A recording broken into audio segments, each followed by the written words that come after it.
Hey mga sibat, kamusta kayo? Nandito tayo ngayon sa Kalayaan National High School meron tayo, ngayong araw ay hindi muna tayo athlete, magko-coach muna tayo may tuturuan tayo ngayon na mga atleta dito sa Pasay. Masasabak sila sa NCR meet.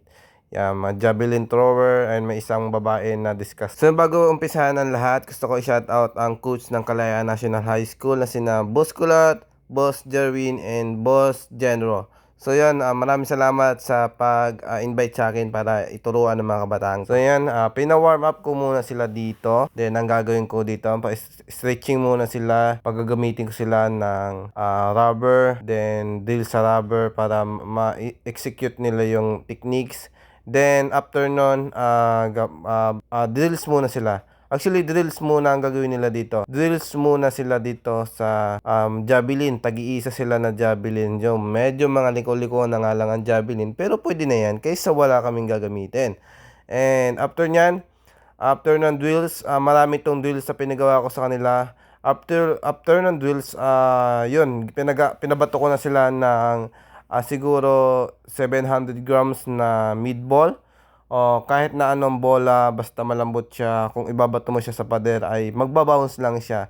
So ang ibang bola medyo matigas yun and delikado yun, kaya gumawa kayo ng bumili kayo o maghanap kayo ng bola na pwede nyo magamit. After nito, pinabanatan ko naman sa kanila ang pull ups. Siyempre sa mga thrower kailangan talaga malakas ang upper.